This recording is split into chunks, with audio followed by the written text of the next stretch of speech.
Армысыздарбы, урматтуу телекөрүүчүлөр, эфирде Багыт программасы. Биздин бүгүнкү программанын коногу Улуттар биримдиги партиясынын лидери, Ош шаарынын мэрлигине талапкер Мелис Жоошбаевич Мырзахматов болмокчу. Биздин студияга кош келипсиз, саламатсызбы? Мына 15 январда Ош жана Бишкек шаарларында ушу мэрликке карата шайлоолор өтөт. Биз эми Ошко байланыштуусун айталы. Деги эле ушул шайлоонун тегерегинде Мелис Мырзахматов деген фигуранын тегерегинде, улуттар биримдигинин тегерегинде ар кандай өйдө төмөн сөздөр болуп атат. Сиз ушул кырдаалга көз карашыңыз кандай? Бир уч Атамбаевчы күчтөр эмнелерди гана жасабай атат. Бүгүнкү күндө бүт күчүн ошо биздин Улуттар биримдиги партиясынын депутаттары менен күрөшүүгө таштап, ар кандай ыплас жолдорду пайдаланып, кандай гана жол болбосун менин талапкерлигиме жыгып түшүү боюнча тапшырмасын алышып, ошону кынтыксыз аткарганга аракет кылып жасап жатышат. Эми көрүп турасыздар, борбордук бийликке кошаматчы, коробка ташып турган, келсе сауна жагып уюштуруп турган, могу жердеги жерлерди сатып апарып берип турган, кандай гана команда болбосун хоп лаппай деп аткарып тура турган адам керек болуп жатат. Мырзахматов ошол иштерди жасабагандыгы үчүн, коробка ташыбагандыгы үчүн, Ош шаарынын элинин тарамын ачык айрым коркпостон талашкандыгы үчүн биз керегибиз жок болуп жатат. Биз билебиз, ачыктан ачык команда болгон, кандай гана жол болбосун Мырзахматовду өткөрбөө боюнча. Бирок биз элге таянып, чындыкка таянып, адилеттүүлүккө таянып, багытыбыздын туура экенине ынанып, биз күрөшүп жатабыз. Маалымат каражаттарынан кабардар болушуңуз керек. Могу өкмөттүк делген маалымат каражаттарында, айрыкча мына 5-каналда Мелис Мырзахматовго ушул Жаныш Бакиев Үрүмчүгө барып акча берип, анан жазында бир төңкөрүш болот экен. Бирдемеге даярданып атыптыр деген үмүттө ушундай маалыматтар кетти да, бунун канчалык деңгээлде чындыгы бар? Эми могундай да, бүгүнкү кырдаалды эске алганда Жаныш Бакиевсиз деле, Мырзахматовсуз деле төңкөрүш болушу толук мүмкүн. Себеби бүгүнкү күндө бийлик элден ажырап калды. Айтканынын дегенинин бардыгы жалган. Ал эми Жаныш Бакиевке келе турган болсок, эми булар 4 жылдан бери ушул Жаныш Бакиев менен коркутуп келе жатат да. Un кымбаттаарда, бензин, горючий кымбаттаарда ушундай өрдөктөрдү учурушат булар. Элдин көңүлүн алаксытыш үчүн. Жаныш Бакиевден алар коркот. Карапайым калк коркпойт. Ошол Курманбек Бакиевди дагы бийликке алып келген ушул убактылуу өкмөт. Отунбаеваны да алып келген ушул убактылуу өкмөт. Азыр Атамбаевди алып келген да убактылуу өкмөт. Ага бүгүн ким каршы чыгып атат? Ошол эле айланасындагылар. Карапайым калк эмне тиешеси бар буга? Демек, Жаныш Бакиев дей берип, булар элди чарчатып бүттү. Таш куласа деле Жаныш Бакиевден көрөт.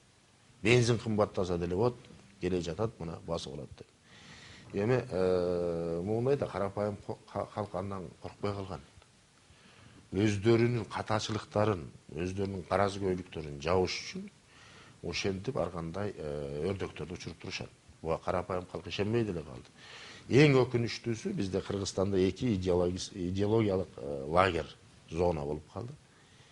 Эң өкүнүчтүүсү, түндүк райондор буга ишенет, түштүк район ишенбейт.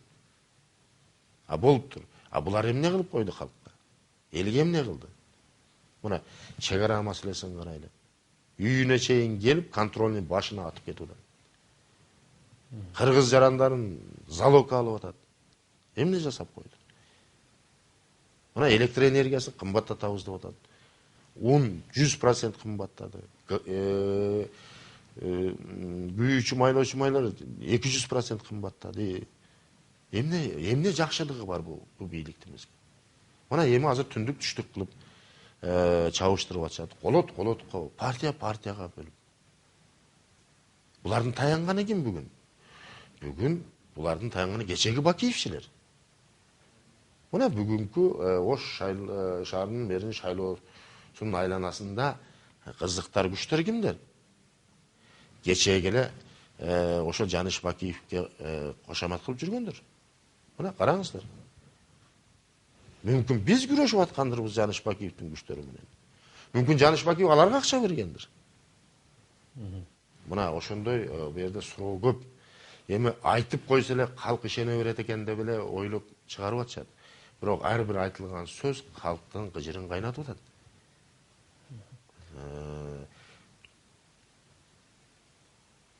Алар ойлоп атат, ушу жалганды айтып койсок эле эл ишене берет экен деп.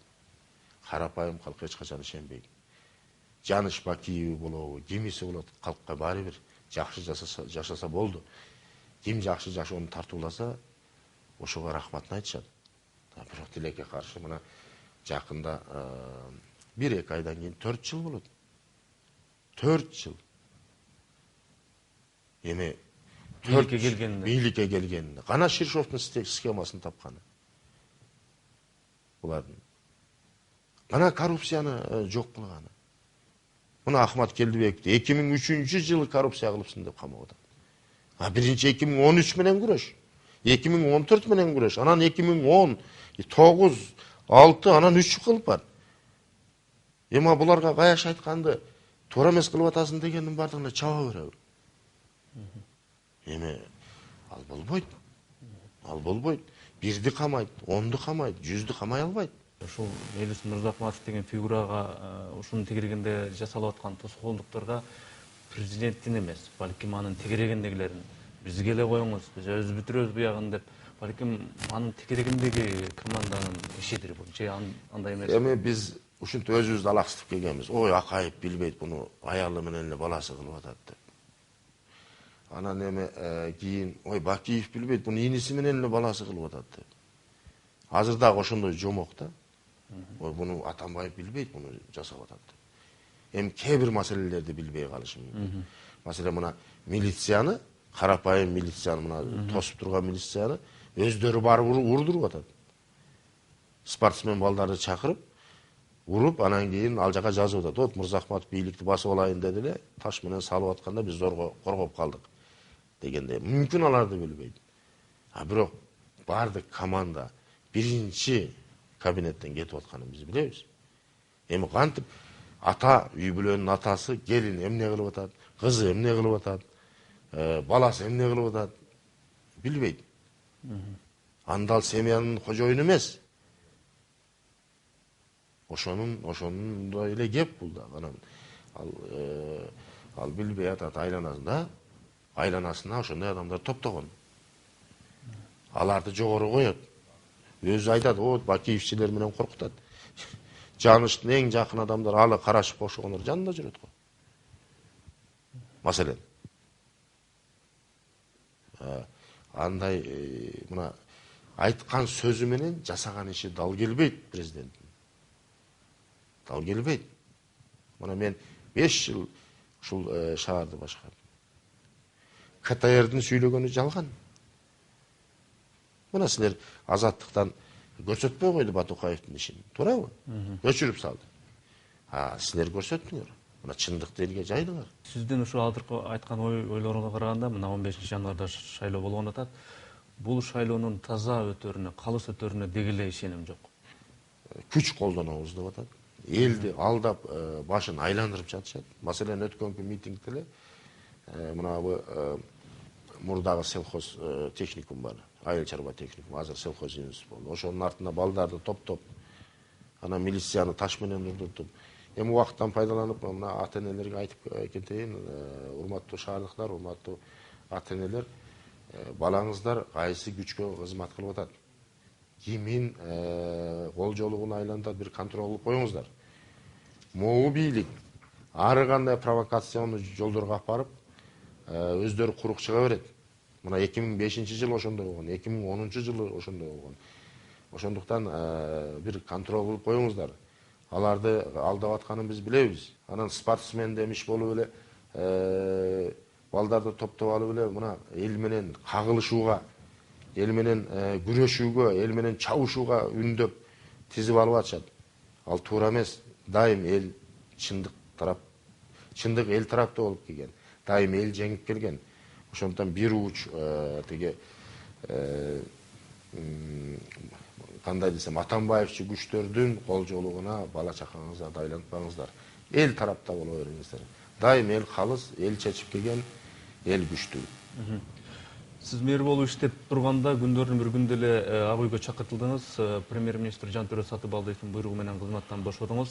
Анын эртеси Ош шаарында борбордук аянтта эл чогулду. Ошол чогулган элдин көпчүлүгү ушундай бир маанайда айтышты да, эгер Мырзахматовду кайра шайланбаса биз толук коебуз.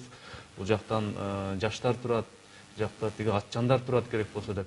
Эгер непадам сиз шайланбай калсаңыз, эл аябай толкуса, андай ушундай бир кырдаал түзүлсө, сиздин реакцияңыз кандай болот? Эми моундай да мен жогорку бийликтин өкүлдөрүнө деле айттым, силер решетканы басып, ашып өтүп басып алсаңар боло берет. Эмне Ташиевке болбойт. Аны камап атасыңар деп. Ошонун сыңарындай эле кеп да, булар басып алса болот. Мен эмне себептен ошол шакка барбадым?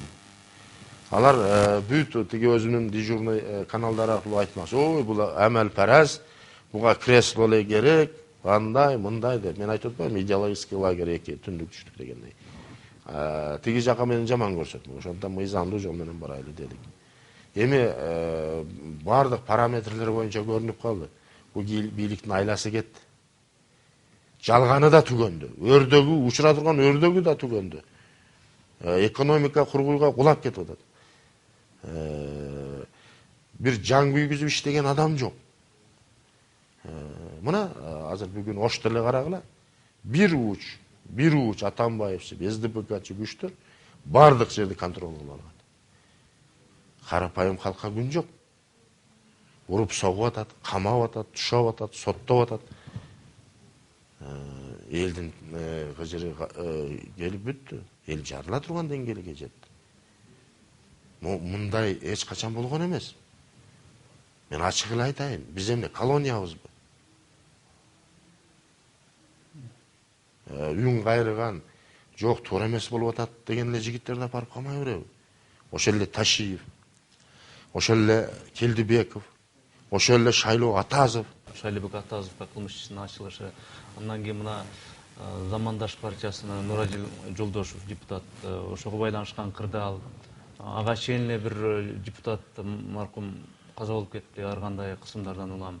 Башка кысымдар болуп атат деп, мына маалымат каражаттарында дагы маалыматтар чыгып атат. Ушул көрүнүшкө сиз ушул партиянын лидери катары кандай ойдо айтасыз? Мен абдан мындай бир критичный карайм буга. Абдан туура эмес болду. Мен партиянын лидери катары ар бир партиянын мүчөсүн коргогонго укуктуумун. Ошол эле Хажинаев Ишматовдун мага 5 жолу кирди. Могу жерде Асыл деген ресторан бар. Атасынан калган. Ошону талашып, арзан баада сатасын, партиядан чыгасын деп, мына жүрөгү кармабай, чыдабай 47 жашында кетти. Мына Шайлоо Атазовдук. Бир күндө 2-3 жолу судебный процесс коюлду. Буну тез мандатынан ажыратыш керек. Шайлоого жеткире койбой деген тапшырманы алган. Шамшиев деген облус соттун төрагасы бар экен, мен айттым. Эми уят эмеспи? Бул Батукаев беле. Болгон 220 000 сом акча. 220 000 сом акча. Аны присвоение чөнтөгүн алып жеп алды деген статьяны коюп, туура эмес статьяны коюп атат. Болгону албай куш соцфонддун ордуна солярка алган. Ошо ишканага. Таштанды чыгарыш үчүн. Кийин кайтып соцфондго төгүп койгон. Мына көрдүңүзбү? Болгону ушундай бир неме. Аны борбордук гезиттер эмне деп жазып атат. Оштун борборунда 2 хан сарайы бар экен, бир миллионер экен бу Шайлообек Атазов деген деп. Мына жалган. Эми ошол облус соттун мүчөлөрүнө, коллегия мүчөлөрүнө, төрагасына айтат элем. Эсиңерге келгиле, карап койгула. Ана 7 апрель боюнча эмне деген генералдар сот жогуна тартылып атат. Ошол Суталинов, Темирбаев дегендер, Альфанын кызматкерлери, убагында ошо бийликтин камчысын чапкандар ачык эле айтып атышат, эл арасында айтып атат. Булар Индира Жолдубаева дегендин командасын аткарып атат. Эмне зарылчылык бар? Ал спортсмен халқы ушундай ак жүрөк калк болот экен. Ал чыдабай ана жүрөгү чыдабай, ден соолугу чыдабай, алар баягы рингке чыга берип көп доо жеген экен, мына больницада жатат. Врачын апартып суратып атат. Врачын ата энесине чалдыртып атат. Силердин баягы намек менен силерди да камап коебуз дегендей. Ой, мындай Сталиндин убагында да болгон эмес. Шайлоо Атазовду дарылаган врачтын ата энесине чейин чалып атышат. Коркутуп үркүтүп. Шайлоо атасы Батукаев эмес да, же Кадыржан Батыров эмес да. Батукаевди кандай тездик менен коюп беришти. Кадыржанды эмне кылып узатып коюшту? Керек болсо Шайлоо Атазов деген элдин, журттун намысын коргогон жигит эле го. Кыргызстандын желегин желбиреткен жигит эле го. Анан эми бул максат шайлоого чейин мунун мандатын алыш керек. Мырзахматовдон бир добуш болсо дагы кыскартыш керек. Ошо соттор соттоп атканы, кантип үй-бүнө барып бала чакасынын көзүн карайт. Кантип коло кошунасынын дос жарынын көзүн карай алат. Ушундай ыплас арам кадамга баргандан кийин кантип бирөөгө баласына тарбия бере алат. Коомдо сөздөр жетип атат. Анан уялбастан, бетти сыйрып туруп, бир эр жигитти, бир кыргыздын жигитин сотто берем, бийликтин командасы менен деп кандай дити барат. А эртең мезгил келет, аларды ушул кадам үчүн соттой турган. Тарых тез алмашат. Айдын 15-и жарык, 15-и караңгы. А бирок бүгүн кошаматтанып калайын, бүгүн арам оокатка тоюп калайын деп булар ушул кадамга барат. Ызычы кылып отурбастан эле, тирешип отурбастан эле сөз кайрып, анча-мынча өлкөдөгү кырдаал боюнча, экономикалык жагдай боюнча каяша айтып отурбай эле ошо мэрликте кала берүүгө мүмкүнчүлүк бар беле мындай? Анча-мынча компромисс жолдорун түшүндүм. Дегендей. Түшүндүм. Инем кичине кошамат кылып койсом калып калат элем да.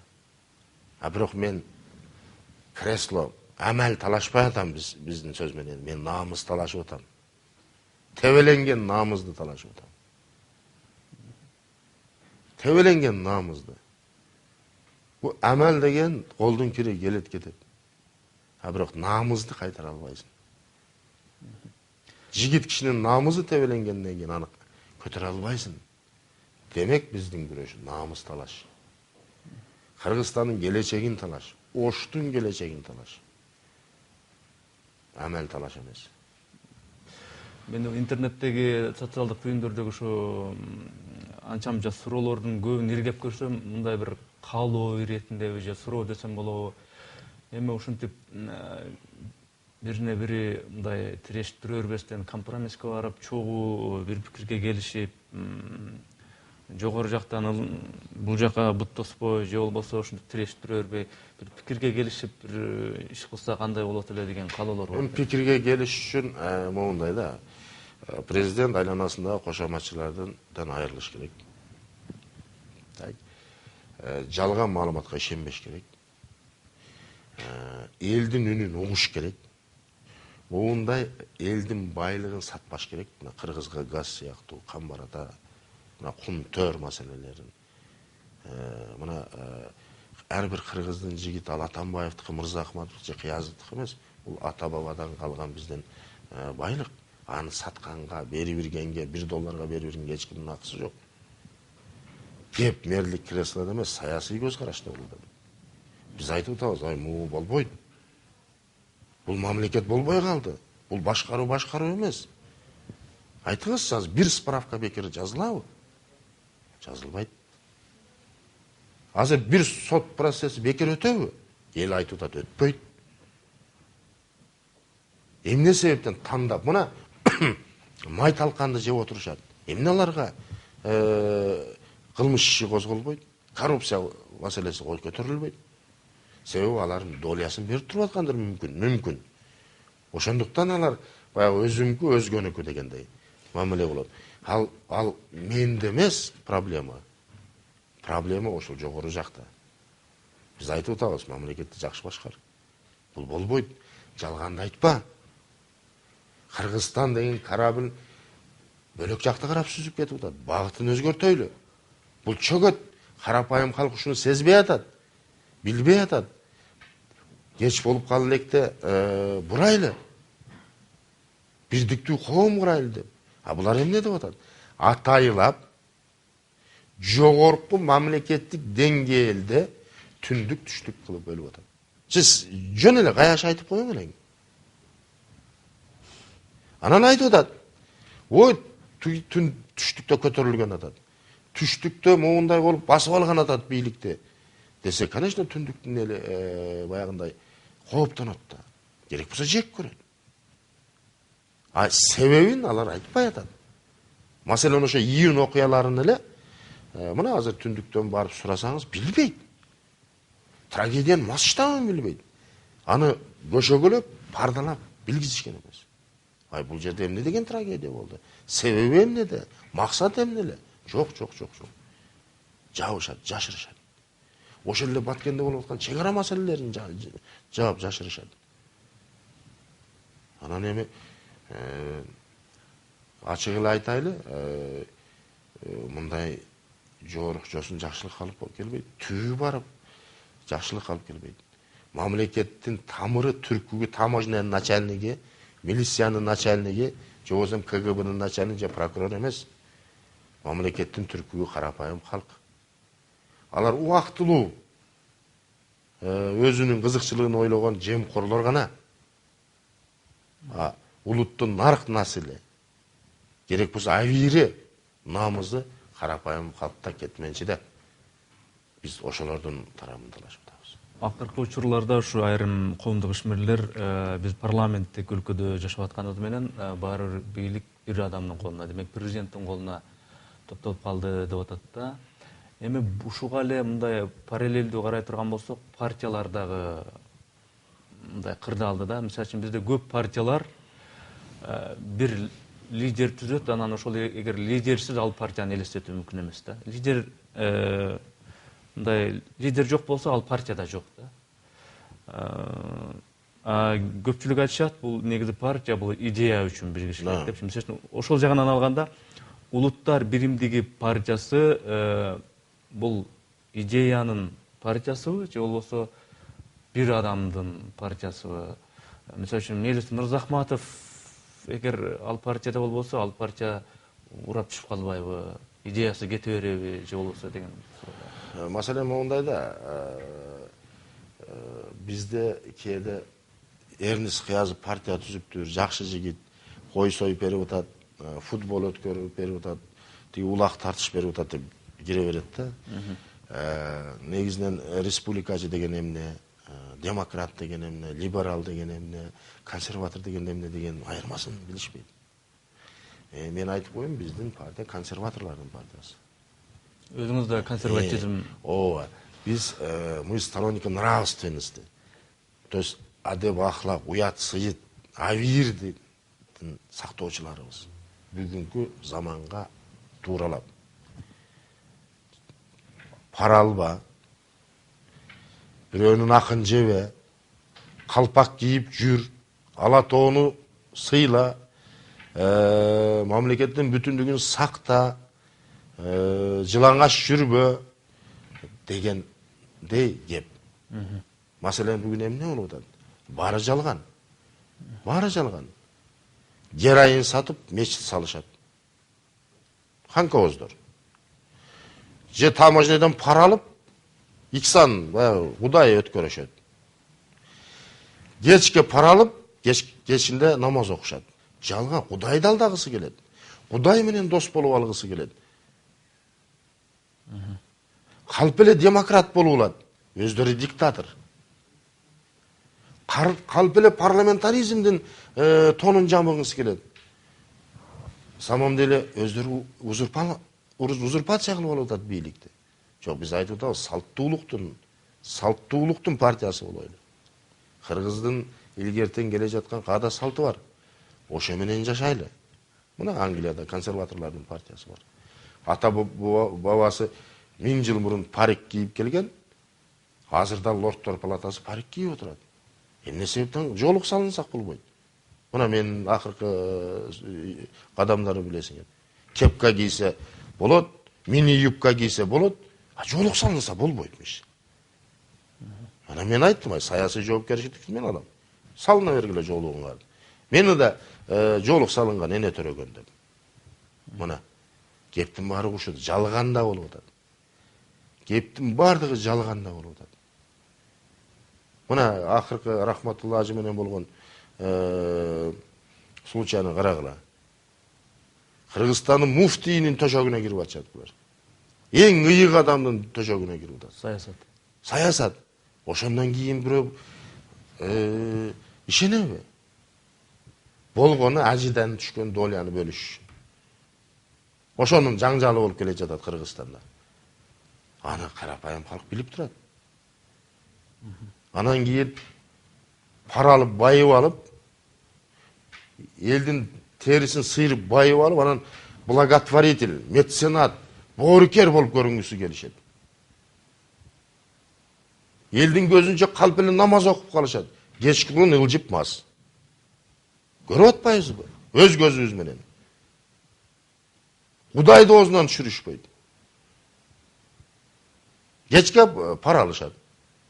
Кечинде арак ичишет.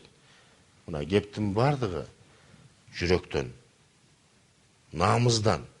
Намызы жоктордун заманы болуп атат бүгүнкү күндө. Абийири жоктордун заманы болуп атат. Могул жерде интернеттен да мен атайын суроону коюп жоопторду алдым эле. Азаттык радиосунун журналисти Кубаныч Жолдошов деген жигит Фейсбуктан моундай суроону берип коесузбу деп менден өтүндү эле. Кыргызстан боюнча люстрация жарыя кылып, 20 жылдан ашык бийликке аралашып, колунан эчтеке келбегендерди же теге деле кастрация кылыш керек дейт. Мындай люстрацияга кандай карайсыз? Полистический кастрация дейби, эмне дейт? Люстрация дейби же. Кастрация деп тырмакча ичинде айтыптыр да. Андай кылбаса болбой калды. Люстрацияга кандай карайсыз? Мен эми кеңирираак айтайын ушул темага. Бүгүн мага каршы болгон депутаттар кимдер?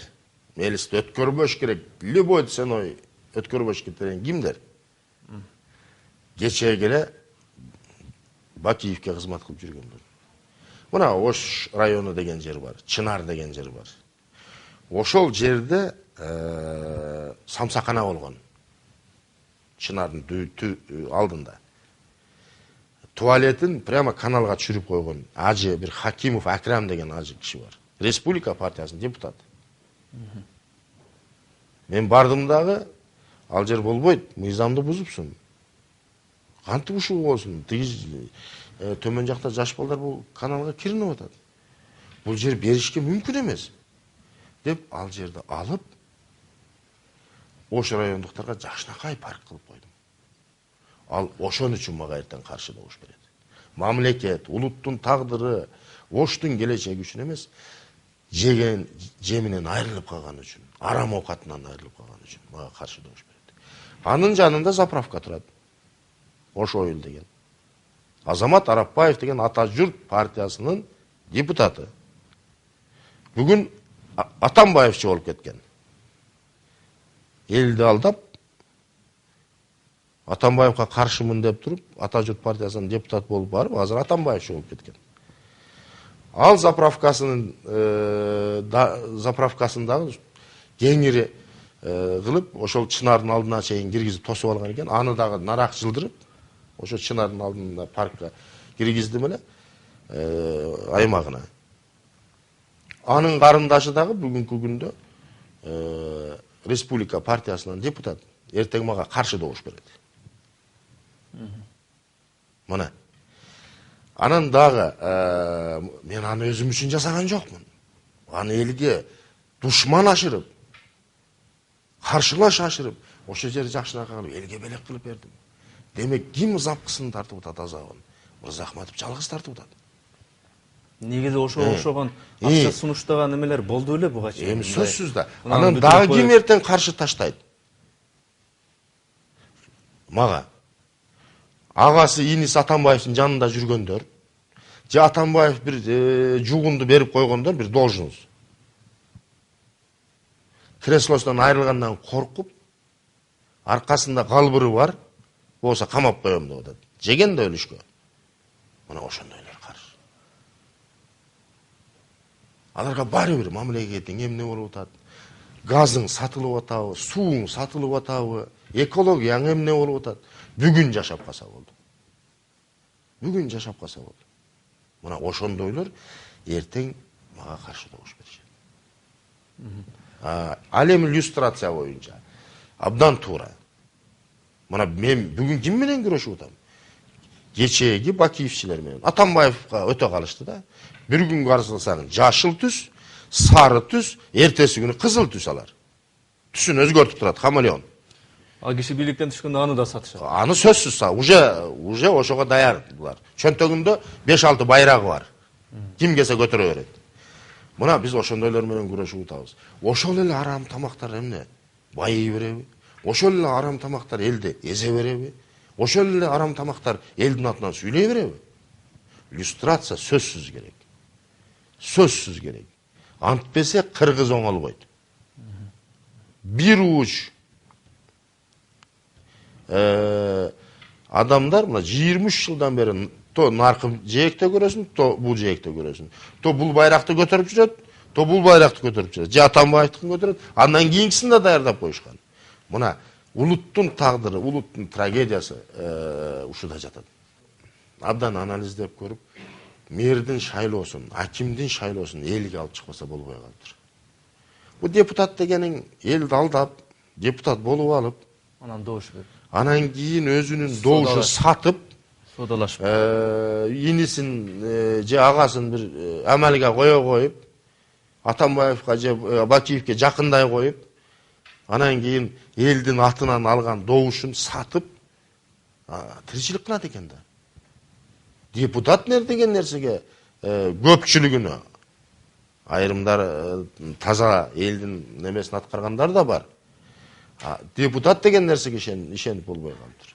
Андан көрөк тетиги базарда отурган семишке саткан эженин, тетиги кетменчи байкебиздин агабыздын жүрөгү таза болот экен. Анын жүрөгүн алдай албайт экенсиң. Ошондуктан шайлоолор түз өтсө, түз. Демек эл шайласа, могуга окшогон кошаматчылар билинип калгыдай да. Өзү көптөгөн өлкөлөрдө, өнүккөн өлкөлөрдө ошо эл шайлайт да, мэрлердичи. Анан жакында эле мен кече жакында эле окудум, айрым бир кыймылдар, жаштар уюмдары шаардык кеңештеги депутаттар эмес, эл шайласын, муну эл шайлап айтат дегендей пикирлерин, кайрууларын айтып чыгыптыр да. Мен жана айтайын деп атканым, сиз о көчөнү сүрдүрүш керек. Бул жерге мындай бир жакшынакай өзүнчө бир эс алышуу жай салыш керек. Бул жерге болсо бир неме салыш керек деп атканда, көпчүлүк бизнесмендерге, көпчүлүк байларга жакпады болуш керек. Анан ошондой мэрлик ишиңизде анча-мынча пара сунуштаган, мэрибизде мындай эле бүтүрбөйлүбү деген ушундай бир учурлар болдубу? Шаарда канчалаган үйлөр сүрүлдү, канчалаган кафелер сүрүлдү, канчалаган базарлар жабылды. Олчойгон суммалар сунушталды. Эгер мен ошолорду алып алганда, могу реформалар жүрбөйт болчу да. Ушудан анализ кылса болот. Бир эле карасаңыз, мына машина базар. Bir жылда 32 000 сом акча төлөйт экен. Болгон, төккөн акча 32 000 сом экен. Аны көчүрүп койдук элек нар жака. Азыр жумасына 350-400 000 сом акча түшүп атат. 10-15 миллион сом. 32 000 сом жакшыбы же 10-15 миллион сом жакшыбы? Мамлекетке түшүп атат азыр. Мына ошондой мезгилде баягы каршылаштарың менен жалгыз калат экенсиң да. Элди дейсиң, эл үчүн күйөсүң, эл үчүн жасайсың. А бирок баягы бай үйүн сүрдүртүлгөн, же болсо кафесин сүрдүргөн, базарын тартырган жеке душманың болуп кала берет экен. Мына бүгүнкү күндө айттым го тиги Чынардын алдындагы ишти. Азыр ошол эки депутат мага сөзсүз каршы болуш берет. Себеби жер алынды. Аны мурдагы мэрлер жасаган эмес. Мырзахматов деген келди дагы, взяткасына дагы, парасына дагы көмбөй жасап таштады. Жок, бул элдики болуш керек. Ким жаман? Мырзахматов жаман болуп калды. Мен интернеттен Улуттар Биримдиги партиясынын түндүк аймагы боюнча өкүлү Кубан Мамбеталиев бир гезитте ушул кишиге гезиттин бир журналисти суроо бериптир. Эгерде Мырзахматов шайлоодо утуп кайрадан мэр болсо, анда Атамбаев менен дагы сүзүшөбү деген суроого Кубан Мамбеталиев мындай жооп бериптир. Эмнеге сүзүшмөк эле? Мамлекеттин кызматына келсе, тескерисинче экөө анда биригет, себеби экөө тең өлкөнүн жүгүн бекем кармаганга жараган адам. Ал эми куру намыска алынып бирин бири урганга өтсө, анда Крыловдун тамсилиндей бирөөсү Шукага айланса, экинчиси Лебедь болуп калат деп жооп бериптир. Буга сиздин комментарийиңиз кандай? Эми моундай да, мына маселен кээ бир массалык маалымат каражаттарында кызматтык этикага жатпаган сөздөрдү сүйлөп койду Мырзахматов деп айтып атышпайбы? Келгиле өнүккөн өлкөлөрдү алсак, маселен ошол эле Германияда да президент бөлөк партиядан, канцлер, премьер-министр. Кайсы бир шаардын мэри такыр бөлөк партиядан. Саясий пикир келишпестик болот. Мен маселен СДПК эмесмин да. Мен болбойм да. Мен болсом СДПК партиясынын баягы былыкчылыктарын ачып сүйлөйм. Андай кылбагыла СДПКчылар. Эмне кылып атасың анда? Ал табигый көрүнүш. Бизде тек гана кулак үйрөнгөн эмес да, ой бул каяш айтып атат, ой бул моундай болуп атат. Бул сөзсүз СДПКга кириш керек, Атамбаев менен үзөңгүлөш болуш керек деп. Мен СДПКга киргим келбейт. Себеби булардын фундаменти жатат. Жер пайы жатат. Баары бир кулайт булар. Анан эми моундай да, негизинен алганда биз күрөшкө аттанганбыз. Жеке өзүбүздүн кызыкчылыгыбыз үчүн эмес, улуттун намысын сактайлы. Эл жердин намысын сактайлы. Кандай гана каршылаш болсун күрөшөбүз. Алар азчылык, биз көпчүлүкпүз. Алар элдин башын айлантып, жалган жашыкты сүйлөп, баягындай кылып атышпайбы? Маселен, бүгүн эмне болуп атат? Бүгүн тиги начальник милиция баш болуп митингге чыкпа деп үймө үй кыдырып жүрүшөт. Участковыйлар балдардын ата-энесине барып. Анан мага келишет. Ушинтип атат деп. Мен айтып атам, конституцияны алгыла дагы башка чапкыла. Конституцияда жазылып турат, ар бир адам тынч жыйындарды, митингдерди өткөргөнгө акылуу. Ал жерде айтылып турат, милиция жана башка укук коргоо органдары алардын коопсуздугун карап туруш керек. Коргош керек аларды митинг кылып атканда. Алардын милдети. Дарыгерлер барып, тез жардам машинасы карап туруш керек. Бирөөнүн мурду канап кетпесин, давлениясы көтөрүлүп кетпесин деп. Өрт өчүргүчтөр барып карап туруш керек. Өрт чыйып кетпесин деп. Түшүнүп атасызбы? Митингге чыкпа, бөлөк кылба. Биз азыр документтер создоп отурабыз. Конституцияны сотко беребиз. Сотко беребиз. Себеби жарандын конституциялык укугун бузуп атат. Конституцияда жазылып турат. Митингге чык. Өзүңдүн сөзүңдү айт. Тынчтык митинги болсо болот деп. Аны ошол катардагы милиция кызматкерлери билет. Түшүнөт. Конституцияда эмне деп жазылганын. Бирок жетекчиликтеринин айтканын для галочки аткарып коюп атышат. Убагында ушул Атамбаев менен Текебаев эмне деп сындап жүрдү, митинг кылдырып айтат деп. Эмне өздөрү андай неме кылбайт. Бүгүн теңирден тескери жасап атышат. Ал туура эмес. Ал элди алдагандык, ал элдин укугун бузгандык. Ал элди чөгөлөткөндүк, ал элди басмырлагандык. Ал элдин укугун тебелегендик. Ошондуктан мен айтат элем, борбордук бийликтин өкүлдөрүн жалганды азыраак айтса.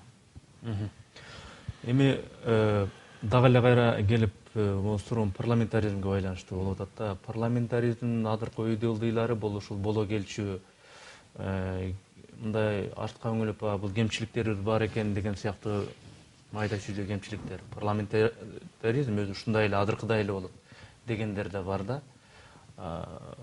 Бизге ушул система ылайыктуу депчи. Сиздин оюңузча кандай? Чындап эле бул адыркы сиз айтып аткан нерселер майда чүйдө кемчиликтер. Парламентаризм өзү ушундай болот. Кийин өнүгүп отуруп, дагы башкача парламентаризмдин жаңы этабына көтөрүлөбүз дегенге мындай кошуласызбы? Бул майда чүйдө нерсе эмес, парламентаризм эмес бул. Муну диктатура дейт. Парламентаризм мындай болбойт. Чыныгы парламенттик мамлекетте президент ошо парламент өкүлдөрү шайлайт. Анан бул майда чүйдө эмес, кыргыз газы сатып берген. $1. Аны Максимди Айдарда кылган эмес. Ал майда чүйдө эмес, Батукаевди кое берип берген. Майда чүйдө эмес, ал тиги кумтөрдү чечпей аткан нерсе. А майда чүйдө эмес, ал тиги Камбаратаны берип берген. Ал майда чүйдө эмес, ал улуттун тагдыры, анау жаш балдарыбыздын келечеги. Таможный посттон бери ар бир депутат бөлүп алганы, көмүр кенден бери бөлүп алганы, мен могу жерден доля алам, сен тиги жерден доля аласың. Могу жерге менин министрим отуруп чай министрлик меники мага чай ташып турат, тиги министрлик тигиники тигиге чай ташып турат деген майда чүйдө эмес. Экономиканын талкаланып атканы майда чүйдө эмес. Өкмөттүн токтому чет элдиктер үй алса болот, жер алса болот, здание, имараттар сатып алса болот деген ал майда чүйдө эмес. Бул анархия. Бул эл жерди мамлекетти саткандык. Бул улутка чыккынчылык. Бул майда чүйдө эмес. Ал сиз айткандай, сиз жогоруда айтып аткандай инсандар, бул эч нерсе эмес дегендер, алар мүмкүн терең бекилген, глубоко замаскированный сатана шайтандыр. Ал калпы алаксытып аткандыр. Бул майда чүйдө эле деп. Элди. Негизинен улуттун байлыгы сатылып атат. Улуттун келечеги сатылып атат. Биздин балдарыбыздын тагдырына балта чабылып атат. Ким жооп берет? Эч ким жооп бербейт. Эч ким жооп бербейт. Парламент да жооп бербейт. Бүгүнкү система боюнча. Өкмөт да жооп бербейт, президент да жооп бербейт. Чыркыраган эл чыркырап кала берет. Бардыгынан ажырап жылаңач боюнча. Мына бүгүнкү күнү Ошто ошолордун тарамын талашкан бир уч СДПКчы, мен айткан 5 СДПКчы, андан көп эмес. Мына ошонун тарамын талашып, ошолордун кызыкчылыгын камчысын чабып атат. Жамынган эмне? Өлкөнүн тынчылыгы үчүн имиш. Өлкөнүн бүтүндүгү үчүн имиш. Өлкө сатылып атпайбы ушулардын жардамы менен? Тынчтык бузулуп атпайбы ушулар менен күнүгө чек арада? Аны көргүсү келишпейт. Себеби баягы жыртык креслосунан арам тамагынан айрылып калыштан коркот. Сиз жетектеген партиянын аты Улуттар биримдиги. Улут деген сөз болгондо эле могу 2010 жылдагы могу түштүк окуясында улуттар арасында кандай ушундай чоң бир кайгылуу окуя болду эле. Азыр ошону биротоло мындай басылды, жай-жайына түштү, анын мындай ал маселе чечилди деп айтууга болобу? Бул тараптан кандай ойлор бар? Мондай өрттөнгөн үйлөрдү бирөөдөн карыз алып келип, куруп берип, анан күлүчүн тапшырып, сапаты жок кылып жасап туруп. Биз улуттук аралык мамилени чечтик деген туура эмес. 90-жылда ушундай болгон. Жаап жашырышкан. Азыр да ошондой болду. Бир официалдуу документ, бир иш-чара мындан ары болтурбай коюу боюнча көрүлгөн жок. Көрүлсө мен көрөт элем. Чала чарпып, кожо көрсүнгө жасап коюшту. Негизи эле бул жакта эмне болуп атканы менен алардын иши жок. Жолуңу тосуп атасыңбы, эл нааразыбы? Себеби бул жактагы желдеттери бардыгы нормально деп талаш этип атат. Чек арада атып атабы, союп атабы, залог алып атабы, баары бир. Баары бир. Ал маселени тереңинен, түбүнөн карап чыгып, бөлөктөп жасап чыгыш керек. Ал нерсенин бири да жасалган жок. Жасагысы да келбейт. Бул бийлик эч качан аны жасабайт. Жасаш колунан да келбейт. Жасай турган ниети да жок. Жакындан баштап, жакын күндөрдөн баштап энергетика министрлиги бул энерго тарифти көтөрбөсөк болбойт. Анын себептери деп бир 8 себебин айтып чыгыптыр. Негизгиси шаймандарыбыз эскире баштады. Оңдобосок болбойт, ушуну жаңылабасак болбойт, жанагы жоготууларды азайтпасак болбойт деген себептер экен. Кыскасы тарифти дагы көтөрбөсөк болбойт деген билдирүү айта баштады. Буга сиздин оюңуз кандай? Ондай да. 2010 жылы Данияр Үсөнов электрди көтөрүп ирди деп төңкөрүш кылышкан да, бийликти басып алышкан. Шылтоо ошол болгон. Мен азыр да айтам. Тарифти көтөрбөсө болбойт. Туура. Баягы энергия бөлүштүрүүчү компаниялар баягы крупный боюнча сатылбаш керек. Мисалы, Ош электр район кылып бөлүнүп сатылыш керек. Жеке менчик өтмөй сайын чет элдик инвесторго эмес, өзүбүздүн жарандарга $1 берсин, сен да аласың, мен да алам. Кыргыз газды $1 берип атпайбы? Туурабы? Карыздары менен. Алтын сатып атсаң өзүң, голубой золото сатып атсаң, көгүлтүр алтын сатып атсаң, кандай банкрот болосуң? 4 жылдан бери ошону коррупцияны издеп таппай беле Атамбаев. Туурабы? Болуптур, мурда Максим жеп аткан экен. Азыр ким жеп атты эле? 3 жылдан бери. 4 жыл болуп атат. 2010 азыр апрелдин 7-си мына жакында болот. 4 жыл. Азыр ким жеп туруп анан сатып беришти. Азыр дагы ошол система кетип атат. Мен бирок ал убактылуу элде 2010 жыл алдашкан да. Бирок мен 2010 жылда айткам, 2009 жылда азыр да айтам. Бул тармак менчиктештирилиш керек. Только тетиги жактан келгендерге эмес, могу жарандарга.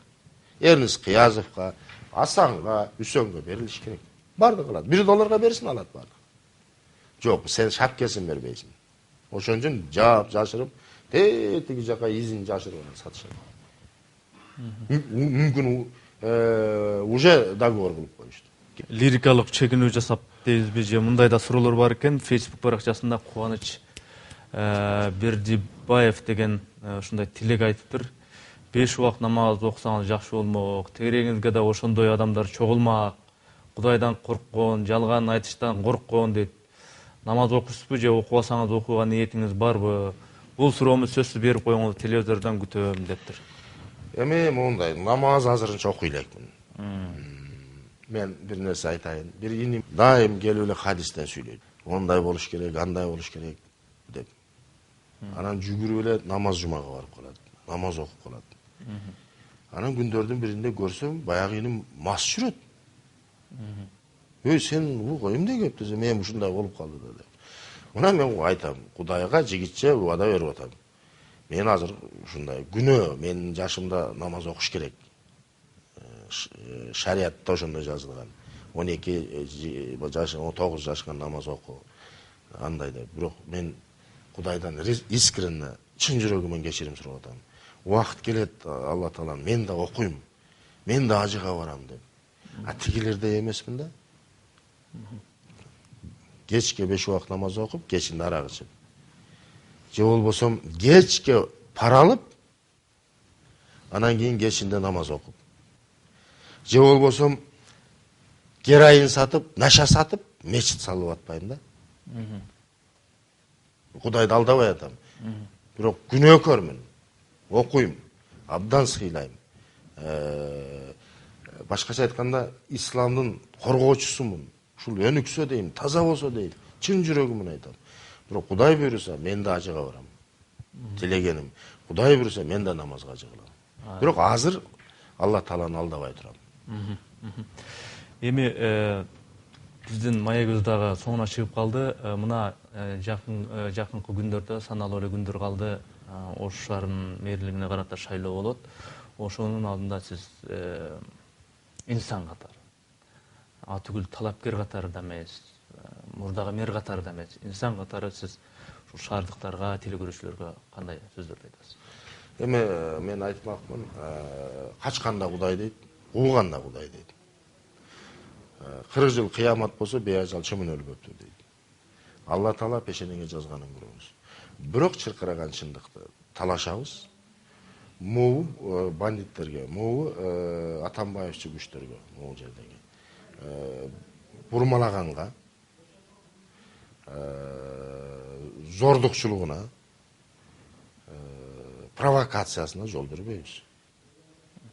Ага жетерлик күчүбүз бар. ага жетерлик билимибиз бар. Булар элди алдап үйрөнүп калган да. Алдатпайбыз азыр. Анда эмесе маегиңиз үчүн чоң рахмат. Акырында тилегиз ушу Кыргызстандагы адамдардын жүрөгү ак, багыты түз болсун. Чоң рахмат. Рахмат. Урматтуу телекөрүүчүлөр, сиздер Багыт программасынын атайын чыгарылышын көрдүңүздөр.